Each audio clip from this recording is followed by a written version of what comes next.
शान मसूद कप्तानी से रिज़ाइन कर रहा है। नया कप्तान कौन होगा, यही आज का सबसे बड़ा सवाल है। बाबर आजम रिज़ाइन करता है, नया कप्तान कोई होता है। शाहीन शाह अफरीदी रिज़ाइन करता है, नया कप्तान।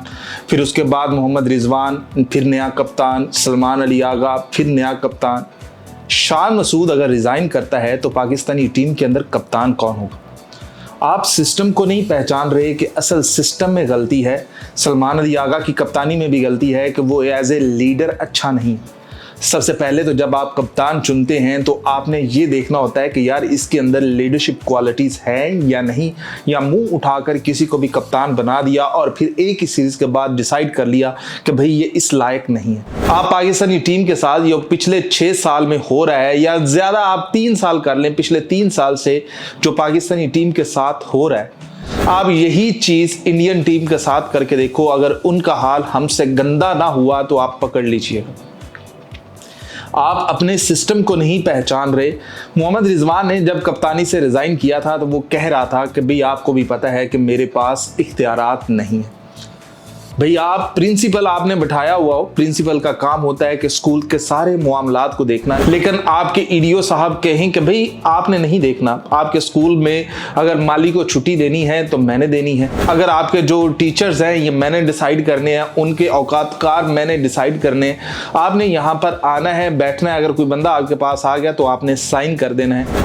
तो भाई वो प्रिंसिपल नहीं, एक चौकीदार होता है। तो बात सिस्टम की करने वाला कोई नहीं है। जब से आकिब जावेद आया है, बाबर आजम जाता है, रिजवान जाता है, शाहीन जाता है, ये शान मसूद भी जाएगा, सलमान अली आगा भी जाएगा, लेकिन वो बंदा वहीं का वहीं है कि एक जगह से उठता है दूसरी जगह जाकर बैठ जाता है। वहाब रियाज भी आपको इर्द गिर्द ही नजर आएगा।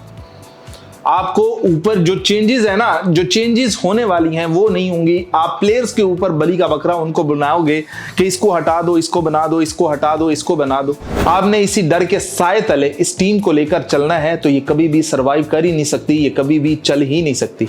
इसने इसी तरह डगमगाते रहना है, गिरते रहना है।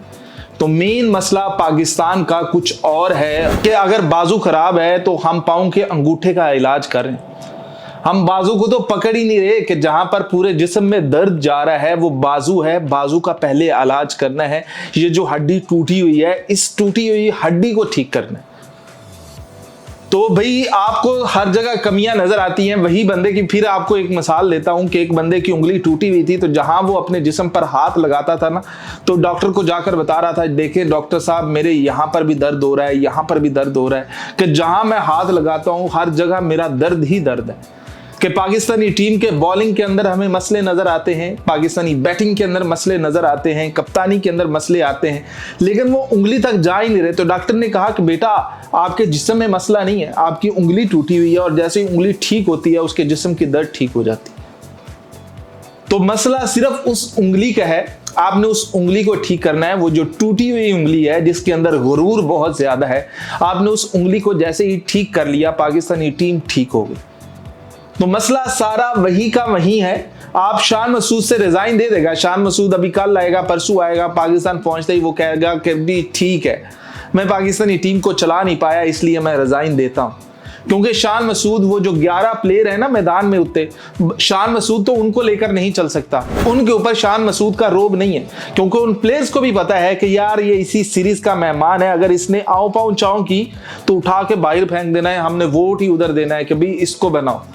इन्होंने तो मोहम्मद हफीज ने ये कहा था कि भाई यहाँ पर कोई सोएगा नहीं, आपके कमरों में जाकर सोया करो, यहाँ पर मीटिंग के दौरान आप क्यों सोते हो।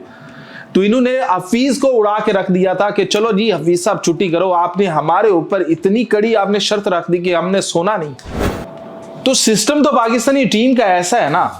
आप कह रहे हो कि भाई शान मसूद को कप्तानी से हटाना है, तो बता दो कि भाई बनाना किसे होगा ना। कोई आपकी ही नजर में कौन होगा? हारिस रऊफ रहता है मेरा ख्याल है पीछे, वो अभी तक पाकिस्तानी टीम का कप्तान नहीं बना, तो बना देते हैं उसे। अजान अवैस का पहला मैच था, 2 मैच वो भी खेल चुका है, बना देते हैं उसे। कामरान गुलाम काफी अरसे से बाहर बैठा है, वो उसे वापस लाते हैं और कप्तानी भी थमा देते हैं उसे। मतलब किसको बनाना है? बाबर आजम को बार बार बाबर आजम को ही बनाना है। कल को आपको बाबर आजम की कप्तानी के ऊपर फिर आपने कीड़े निकालने हैं, तो उससे बेहतर नहीं है कि बाबर आजम से बेहतर कोई ऑप्शन और ढूंढ लो आप। एक ही बार कप्तान बनाओ ना, जो 2027 का वर्ल्ड कप क्या 2029 का भी वर्ल्ड कप खेले, ऐसे 3-4 साल जो वो पाकिस्तानी टीम के लिए कप्तानी कर रहा हो, पता चले कि ये कप्तान है। ये क्या कि एक दिन का मेहमान हुआ, एक सीरीज का मेहमान हुआ, हटा दिया, दूसरे को लगा दिया। हमें मसला है शान मसूद कप्तानी के लायक नहीं है, वो अच्छा लीडर नहीं है, क्योंकि मैदान के अंदर लीडर जो है वो लड़ता हुआ नजर आता है, टीम को लड़ाता हुआ नजर आता है। जो चीज लैक करती है शान मसूद के अंदर, शान मसूद वो वाला रोब रख ही नहीं सकता, वो है ही नहीं। तो किसे लाना है फिर, कौन होगा फिर? क्योंकि Pakistani team day by day नीचे जाती जा रही है, और जो ऊपर वो उंगली टूटी हुई है ना, उसको सही नहीं करोगे, ये टीम और टूटती चली जाएगी डे बाय डे। तो इसको ठीक करना जरूरी है। हम लगे पड़े हैं कि यार ये नहीं ठीक, ये नहीं ठीक, ये नहीं ठीक।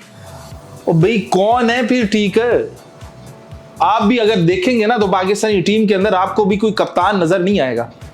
या फिर ऐसा कह दो कि शाहीन शाह अफरीदी, वैसे तो पाकिस्तानी टीम ने उसे ड्रॉप कर दिया दूसरे टेस्ट के अंदर, लेकिन वो कप्तान बहुत अच्छा, उसने 3 जो है T20 तर्ज की एक PSL है उसके अंदर ट्रॉफी जितवाई हुई, बनाया हुआ तो उसे हमने ODI का कप्तान है। सलमान अली आगा ODI का बेहतरीन बैटर है, टेस्ट का बेहतरीन बैटर है, लेकिन हमने उससे T20 का कप्तान बनाया हुआ। तो मेरा भी इस सिस्टम को देख लो ना। बात अभी सिर्फ इतनी होनी चाहिए कि रिजाइन शान का आता है, आए ना आए, लेकिन एक बंदे का आना चाहिए कि वो पाकिस्तानी टीम से अपनी कंपनी लेकर दूर चला जाए, और उसका नाम आकिब जावेद है। और भाई हमें जो फॉरेन कोचेस है ना वही ठीक थे, कम से कम वो बाहर से पर्चियां तो नहीं लाते थे। हमें जैसन गिलेस्पी चाहिए था टेस्ट के अंदर, लेकिन इस बंदे ने उससे क्या भाई जलील करके निकाला है। तो जो उंगली टूटी हुई है ना, उस बंदे का इलाज करना है। हम इलाज क्या कर रहे हैं कि भाई मोहल्ले में चोर आता है तो हम क्या कर रहे हैं कि हम जाकर कंप्यूटर इंजीनियर को पकड़ रहे हैं कि भाई तू क्या कर रहा है। पकड़ना हमने गार्ड को है, चौकीदार को है। तो भाई मसला पाकिस्तानी टीम के अंदर कहां पर है ये पूरी दुनिया को नजर आ रहा है। सुवाए वहां पर ऊपर जो बंदे बैठे हुए हैं कि उन्होंने 360 घूमना है, आकिब जावेद यहां नहीं है तो यहां होगा, वहाब रियाज यहां नहीं है तो यहां होगा, बस ये ऐसे ही घूमते फिरते रहेंगे, लेकिन पाकिस्तानी टीम के लिए ये कुछ कर नहीं पाएंगे। तो भाई ख्वाहिश ये है कि पाकिस्तानी टीम के अंदर सही वाली तब्दीली आए। ये शान के रिजाइन से कुछ बेहतर नहीं होने वाला, कोई 19-20 भी नहीं होने वाला है।